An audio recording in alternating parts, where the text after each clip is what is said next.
Hey Gayle, so this is your third and final video. Thank you for listening, and I hope these videos have helped clear some things up.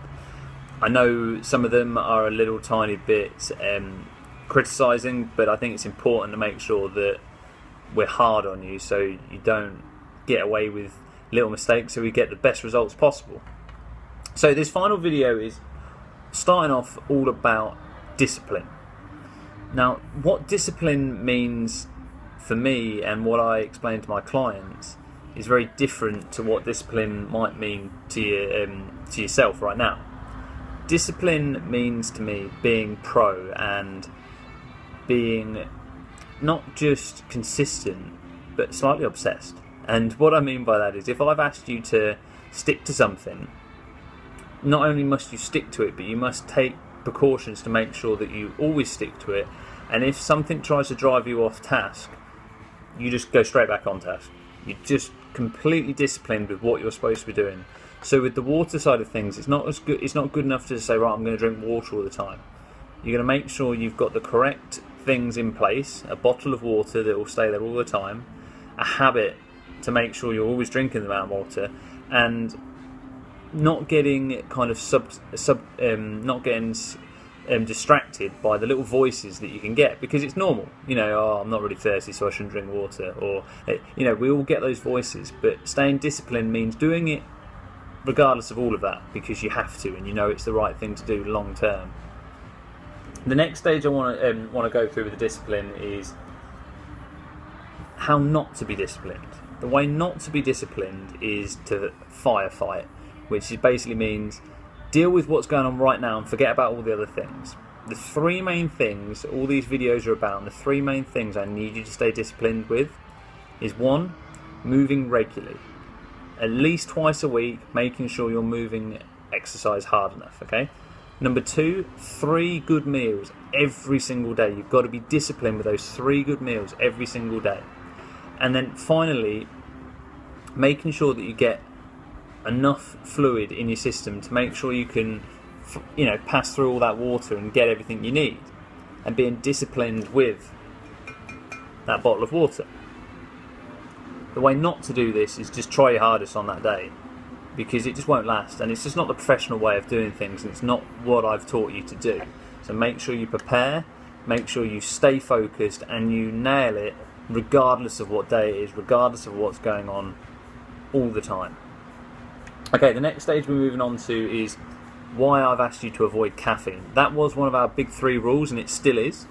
But I want to talk to you today to say, well done. I know you've made some really big changes for removing caffeine, and I know how hard a journey it's been for you, and I'm really proud of you. But I wanted to give you this video just to explain that probably through this time, if you have nailed it all the way through and literally haven't had any caffeine in your system, hats off to you. You've done better than I think I would in that situation. What I'm saying to you now is, you were trying to do a month clean of caffeine. If you've had 1 cup of tea or 1 coffee or dropped the ball a few times, no problem. What I've been trying to do is to cleanse your body and give it something to reset on. So caffeine is there as a stimulant, but if you stimulate the body too much, what you'll find is you're out of control. Your body's no longer just being helped a little, it's being ran by caffeine. It's being controlled by caffeine, and that's why I asked you to stop. The effects of this is gut health becomes compromised, so you might find that your guts are being inconsistent. You'll find that your sleep pattern's broken up, but most importantly, the one that it really makes you suffer with is your appetite, and your body's ability to metabolize food will be compromised. So really try to keep that caffeine to a minimum in your body. I had a green tea. The last time I had a green tea was when I trained with you and I brought you one. I still love green tea and it's my backup, but you've got to be careful with caffeine. It's helpful to make your brain work properly, but it can also overrun your body. The water thing that I keep going back to is just so crucial for you at this stage, because we've got to start to flush things out. So please make sure you stick to the water, and don't be surprised if for the first couple of days you are peeing a lot. It's normal. Finally, at the end of this page I start to talk about exercise. So the main stage that you're at the minute is strength development. This is all to do with the foundations in your body and making sure that your legs, your arms, your back, your stomach, all of these areas are very, very strong. This is to activate all the muscle that's in there, and obviously it helps with lots of things hormonally and developing up the metabolic rate. Why that's so important is if they aren't there, you're not going to burn fat. But in the future, when we get to the stage of where you're then trying to maintain your weight, then what I'll be trying to do is change how you look at your exercise regime. Instead of going for strength, we're going to go more for a pump. We're going to go more for a kind of bodybuilding approach. Now, I'll just reiterate, I don't want to turn you into a She-Hulk. The way for you to keep looking firm and the way for you to keep looking tight and strong is to train similar to that. But the result, it takes years and years and years and years and years to turn out looking like Xena the Warrior Princess, and all this kind of stuff.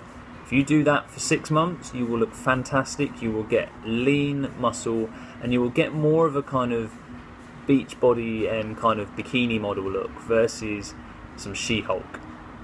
So the thing not to do with weights is to blast yourself into the ground. You will be sore after our great workout today, our great leg workout today. We will train one more time on those legs, and then we'll give them a week to fully recover. You don't need to work really, really hard. You just need to work smart with your weights. If you overtrain, it will mess with how your body feels, it will mess with your sleep, and it will mess with your appetite. Just as much as any other too much of something does, like caffeine, this kind of stuff. Cardiovascular's job with all our training is to make sure that you're getting yourself hot and helping your core temperature and your metabolic rate to speed up. It's a really good way to flush out any lactic acid that's in the muscles, but what it's not there for is to burn as many calories as possible. Remember, there's 3,500 calories in 1 pound of fat. You will struggle to burn it all off.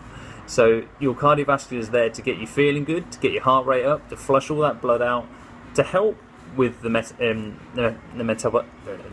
metabolizing process, but it's not there to burn off that cake that you've had. You shouldn't have had it in the first place, which I know you're not doing, but you understand what I mean. The do's with cardiovascular is do work really, really hard and do work for short periods. Don't overdo it. Don't train high intensity for long periods, and don't train to try and burn calories.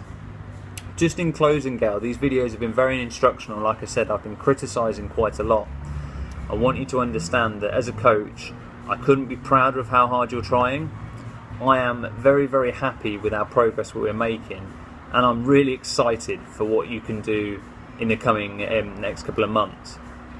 But it's important that you are clear on what's going on as well. So please drop me a text message back once you've seen this email, and if there's anything you feel like you're missing out on, you're unclear of, you've got to ask me, because we can take a stand from today and really move Gayle on to a real special time in her life when she's in the best possible shape in her life. Or in 2 or 3 months' time, this can all have been a waste and you can be stuck exactly where you were, which I know you don't want it to do, and I really don't want to do either. So if you're stuck, ask. If you're struggling, come and ask. And finally, if there's anything on your plan that you're not happy with, just come and discuss it with me. There's nothing that we can't change.